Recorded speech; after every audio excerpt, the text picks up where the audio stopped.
দেবনারায়ণ বাবু রেখা পাত্রের বিরুদ্ধে যিনি দাঁড়িয়েছেন অর্থাৎ তৃণমূলের যিনি প্রার্থী হাজী নুরুল ইসলাম, সবথেকে বড় কথা হচ্ছে যে বেশ কিছু বছর আগে দুই গোষ্ঠীর যে সংঘর্ষ হয়েছিল ওই বসিরহাটের একটি পকেটে, সেখানে কিন্তু বিশেষ করে সন্দেশখালীতে, সেখানে এই তৃণমূলের প্রার্থী হাজী নুরুল ইসলাম একেবারে প্রত্যক্ষভাবে যুক্ত ছিলেন, এমনটাই কিন্তু অভিযোগ এসেছিল। এবং আমরা এটাও দেখেছিলাম যে দলের তরফ থেকে তাকে তারপরে সরিয়ে দেওয়া হয়েছিল, অন্য প্রার্থী নিয়ে আসা হয়েছিল, কিন্তু দল এবার তাকেই প্রার্থী করলেন।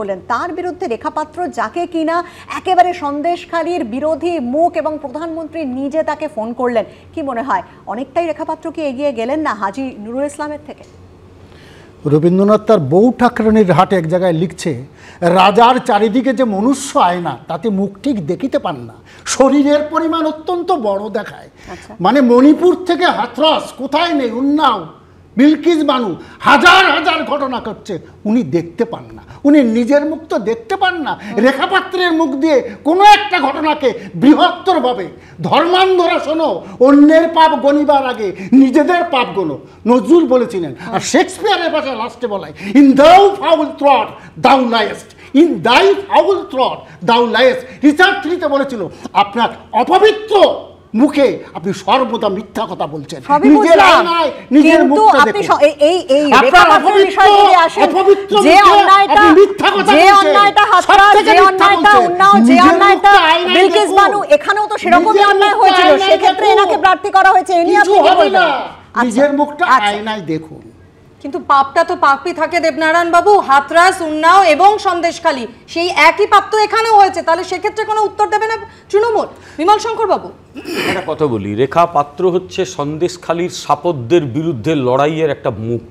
মনে আছে তোমার? সেটা হচ্ছে ওই শিবু হাজরা, উত্তম সর্দাররা যখন ওখানে অ্যাটাক করেছিল এই প্রতিবাদী মহিলাদের ওপরে, এই রেখা পাত্র ছোট্ট মেয়েটাকে ওরা পিটিয়েছিল, এবং রেখা যখন বাধা দিতে আসে চুলের মুঠি ধরে পেটানো হয়েছিল, মানে শাড়িটা টানা হয়েছিল। এই রেখা পাত্র যে লড়াই করেছে, যারা সেই লড়াইটাকে ছোট বলে মনে করছে, তারা নিজেরাই মানসিকভাবে ছোট। আমি তাদের মতো তো ছোট নই, আমি মনে করি ছোট নই, ছোট লোকও নই। আমি এই রেখা পাত্র লড়াইটাকে কুর্নিশ করছি, গ্রামের সাধারণ গৃহবধূ যেভাবে রুখে দাঁড়িয়েছে। এবং সবচেয়ে বড় কথা, দেশের প্রধানমন্ত্রী ফোন করে তাকে বানিয়ে দিচ্ছেন, তাকে তার প্রশংসা করছেন। এখান থেকে আরেকটা বিষয় স্পষ্ট যে অন্তত ভারতের প্রধানমন্ত্রীও কিন্তু একেবারে যারা খুব মাটির কাছাকাছি তৃণমূল স্তরে থাকে, তৃণমূল কংগ্রেস নয়, তৃণমূল স্তরে যে মানুষগুলো থাকে, তাদের কাছে পৌঁছানোর চেষ্টা করছেন। এটা ভারতীয় গণতন্ত্রের আরেকটা গুরুত্বপূর্ণ বিষয়। কিন্তু বিমল শঙ্কর বাবু, একটা জিনিস তো মাথায় রাখতে হবে, ভোটের অঙ্ক যদি আমরা দেখি, কারণ এই বসিরহাটে 7টা বিধানসভা কেন্দ্র আছে, 7টার মধ্যে একটা হচ্ছে সন্দেশখালী। তো আপনার কি মনে হয় যে এই সন্দেশখালীর প্রভাব গোটা লোকসভা কেন্দ্রটাতেই পড়তে চলেছে? এটা গোটা পশ্চিম বাংলায় পড়বে বৃষ্টি, এটা গোটা পশ্চিম বাংলায় পড়বে, গোটা ভারতবর্ষে পড়বে। গোটা ভারতের মানুষ সন্দেশখালীর নাম জানে, ফলে গোটা ভারতে পড়বে। আর বসিরহাটে শুধু ওই অঞ্চলে মিনাখা আছে, ওই অঞ্চলে বসিরহাট উত্তর আছে, অন্যান্য অঞ্চলে মানুষেরা তারা কিন্তু দেখছে এমন একজনকে প্রার্থী করা হয়েছে। একটু তুমি ভুল বলেছিলে, সেই লোকটির নাম ইনভলভ হয়ে গিয়েছিল দেগঙ্গার গোলমালে। দেগঙ্গারে বসিরহাটের মধ্যে পড়ে না, ওটা বারাসতের মধ্যে পড়ছে। সেই লোকটিকে তৃণমূল সরিয়েছিল, আবার তাকে ফিরিয়ে এনেছে, ফলে মানুষ তো চোখের সামনে দেখতে পাচ্ছে। ওই পকেটেও একটা ঝামেলা সেটা হয়েছিল, কিন্তু মেইন ঝামেলাটাও হয়েছিল দেগঙ্গাতে। ওই পকেটেও একটা ঝামেলা। সন্দেশখালীর প্রভাব কতটা পড়ে গোটা রাজ্যে, বিজেপির ভোট বাক্সে কতটা পড়ে, সেদিকে তো নজর থাকবে। দেবনারায়ণ দা কিছু বলছিলেন, একদম ছোট করে। ওই যে বলে না, হাতে তুলে দাও আকাশের চাঁদ, এই হলো তার বলি, দিবস রজনী কাঁধে চাইয়া হাতে, মানে কাঁধে সে দুহাত তুলি। আকাশের যারা বলে তার পকেটে আমাকে আকাশের চাঁদ দাও, কোনো কিছু নেই, গ্রাসরুট হাজার হাজার মহিলাকে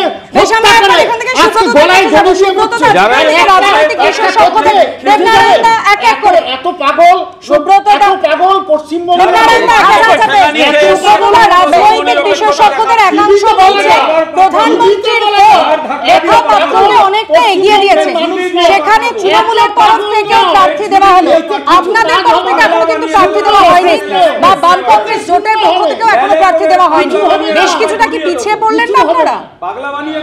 আচ্ছা প্লিজ প্লিজ, না না না, দেবনারায়ণ দা, বিমল শঙ্কর বাবু একে একে বলবেন, কারোর কথা না হলে সাধারণ মানুষ শুনতে পাবেন না। সুব্রত দা, আমার কথা হচ্ছে যে আমরা ওখানে সঠিক সময় প্রার্থী দেব, এত উতলা হওয়ার কোনো কারণ নেই।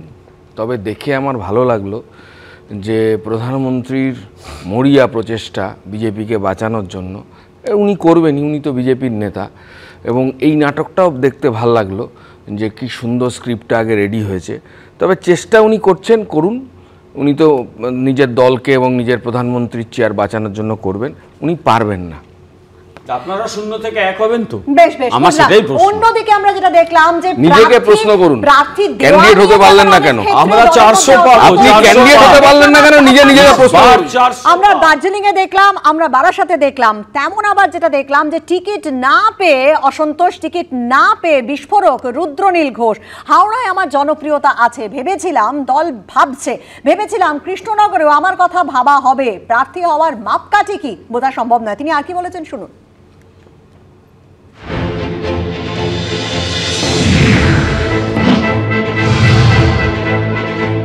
আমি অবশ্যই খোঁজবার বা বুঝবার চেষ্টা করছি যারা যারা প্রার্থী হয়েছেন। আমার মনে হয় নিশ্চয়ই তারা যথেষ্ট রকম যোগ্য, তাই তারা প্রার্থী হয়েছেন। এখনও পর্যন্ত 38 জন, কিন্তু তাদের ঠিক কোন যোগ্যতাটা রয়েছে যেটা দল খুঁজে পেয়েছেন এবং আমার নেই, সেটা অবশ্যই আমি অনুধাবন করার চেষ্টা করব। কিন্তু সেটা অবশ্যই এই দলের মধ্যে থেকেই এবং এই দলের ঝান্ডা কাঁধে নিয়েই খারাপ লাগছে।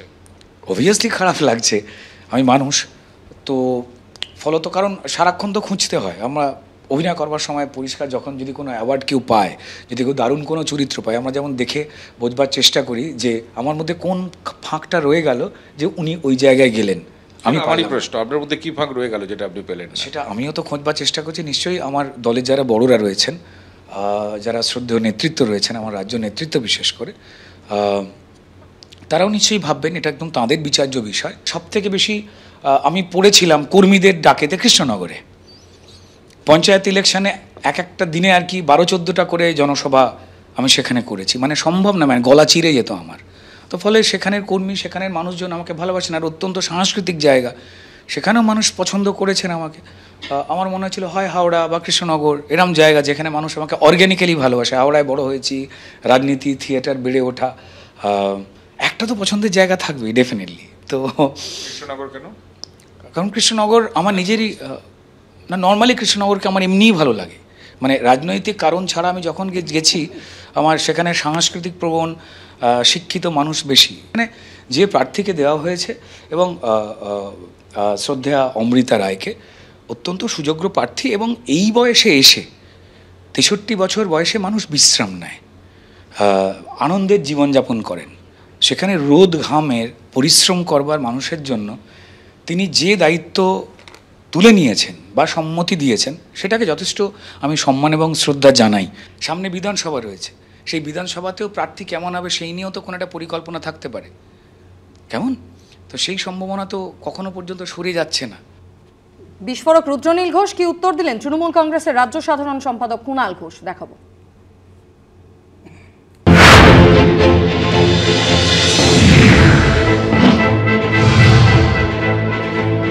রুদ্রনীলের কবিতা গেল হোঁচট খাইয়া, রুদ্রনীলের কবিতা গেল হোঁচট খাইয়া, গাছে তুলে ওরা নিল মইটি কাড়িয়া। রুদ্রনীলের কবিতা গেল হোঁচট খাইয়া, গাছে তুলে ওরা নিল মইটি কাড়িয়া। ভারাক্রান্ত হৃদয় রুদ্র ছাড়িছেন গ্রুপ, ভারাক্রান্ত হৃদয় রুদ্র ছাড়িছেন গ্রুপ, দেশোদ্ধারের বাণী এখন একেবারে চুপ। কবিতা সহ কুণালদা।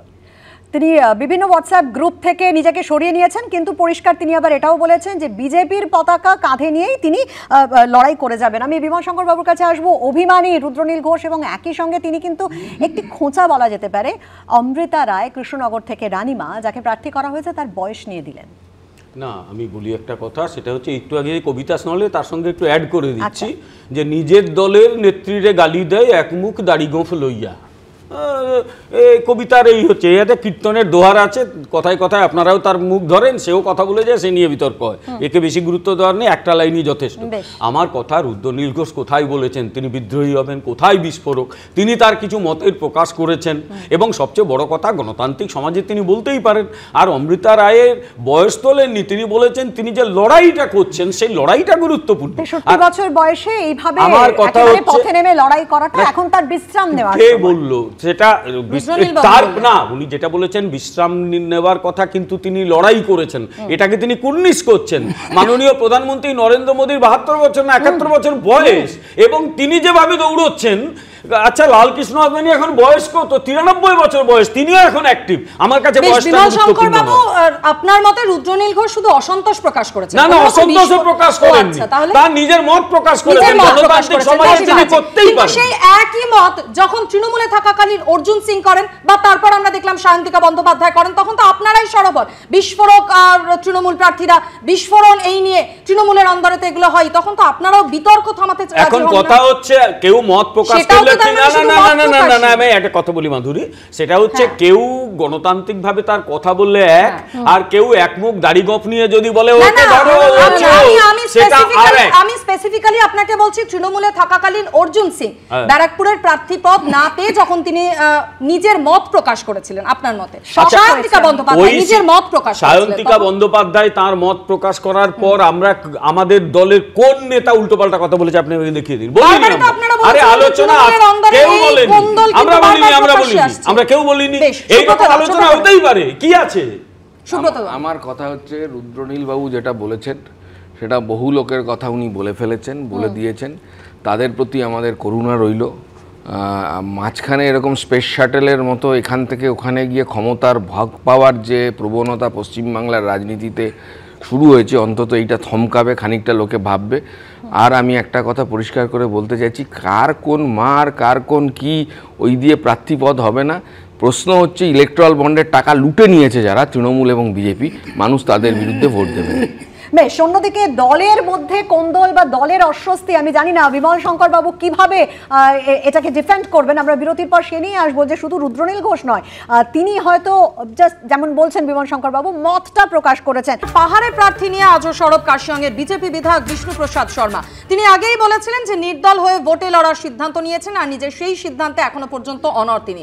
দার্জিলিংয়ে রাজু বিস্তাকে প্রার্থী করায় ক্ষোভ বিষ্ণুপ্রসাদের। নির্দল হয়ে দাঁড়ান, কত ভোট পাবেন দেখব, পাল্টা চ্যালেঞ্জ ছুড়ে দিয়েছেন রাজ্য বিজেপির সভাপতি সুকান্ত মজুমদার।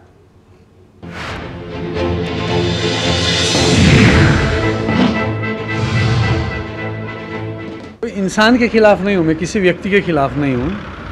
बस मैंने पार्टी को बता दिया था 1.5-2 महीना पहले ही कि इस बार हमें इनसाइडर चाहिए, क्योंकि जितने भी सांसद यहाँ आउटसाइडर आए, 3 बार आए, वो सारे हमारे मुद्दों पर ढक्कन साबित हुए। मैंने जो बताया था कि अगर इस बार भी आउटसाइडर हुआ तो मैं चुनाव लड़ूंगा, मैं चुनाव लड़ रहा हूँ, मैं नॉमिनेशन भरूंगा।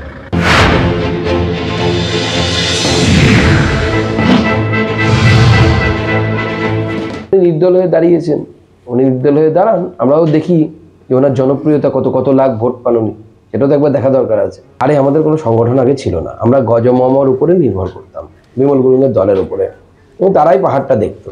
পরবর্তী সময় গজমমর সাথে আমাদের দূরত্ব বাড়ে, গজমম তৃণমূলের সাথে চলে যায়। পরবর্তী সময় যদিও আমরা তখন সংগঠনের দিকে নজর দিই, এবং এই করতে করতে 21শে নির্বাচন চলে আসে, এবং সেই সময় প্রার্থীপদ আমরা তাদেরকে দিয়েছিলাম যারা পার্টির সাথে এসেছিল, যোগাযোগ করেছিল। স্বাভাবিকভাবে তাদের কাছ থেকে আমরা আইডিওলজি বা ডিসিপ্লিন আশা করবো, এটা তো অন্যায়। শুধু পাহাড় নয়, বিজেপির অন্দরে প্রার্থী নিয়ে অসন্তোষ কিন্তু বারাসাতের ক্ষেত্রেও। বারাসাতের বিজেপি প্রার্থী স্বপন মজুমদারের বিরুদ্ধে সরব দলীয় কর্মীরাই। পুরনো মাদক মামলার সূত্র ধরে দলীয় প্রার্থীকে নিশানা করছেন বিজেপির কর্মী সমর্থকরা। সোশ্যাল মিডিয়ায় একের পর এক ভিডিও পোস্ট করে সরব হয়েছেন তারা। স্বপন মজুমদার মাদক কারবারি, আমরা প্রচারে বেরোতে পারছি না, সরব হয়েছেন তারা।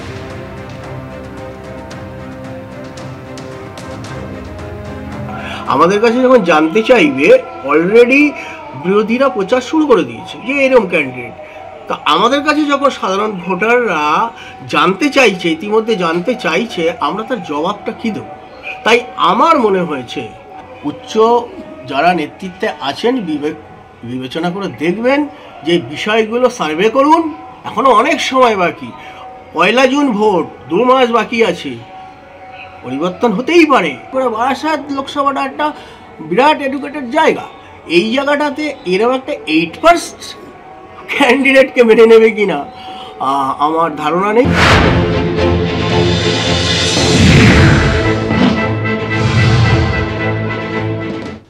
বলছি যারা এই পোস্টগুলো করছে নিশ্চয়ই বিজেপি পরিবারের সদস্য হতে পারে না, তারা টিএমসির কোনো দালাল হবে, চর হবে নিশ্চয়ই। আমি স্বপন মজুমদার 2017 সালের কেস বলছে।